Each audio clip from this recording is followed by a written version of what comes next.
What happened to the toy store in Poppy Playtime Chapter 3? Throughout the game, we visit each of the buildings in Playcare. Home sweet home. The place where the kids went to sleep. The playhouse, where the kids played with each other and had fun. The school, where the kids learned.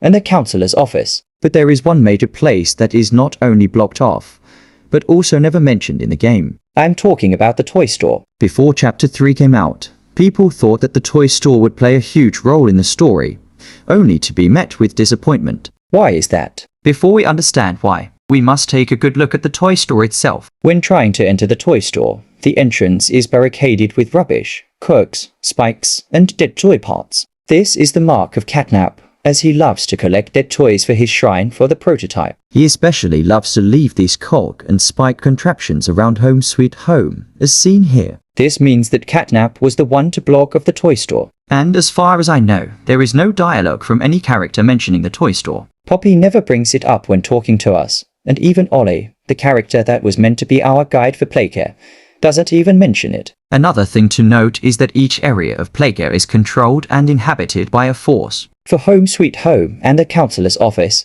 it was Catnap. For the school, it was Miss Delight. For the playhouse, it was the mini critters. Using that logic, we can assume that there is also someone or something trapped in the toy store. And we can also assume it is Catnap who trapped them, because Catnap basically rules Playcare. This also isn't the only time Catnap has trapped someone in an area of Playcare. During the school section of the game, we find notes hidden and spread across the school. These notes were written by Miss Delight as she slowly went crazy. In these notes, we learn that after the Hour of Joy, Catnap actually locked the school up, trapping Miss Delight and her sisters. As the hunger slowly set in, Miss Delight ended up eating her sisters to survive. That's why she is the only one left by the time we play through the game. If Catnap already locked up someone, why wouldn't he do it again? But you might be asking, who did he lock up? My guess is that it was a heretic, or maybe even one of the critters, like Bobby or Crafty. But what do you think? Will the toy store appear in a future chapter,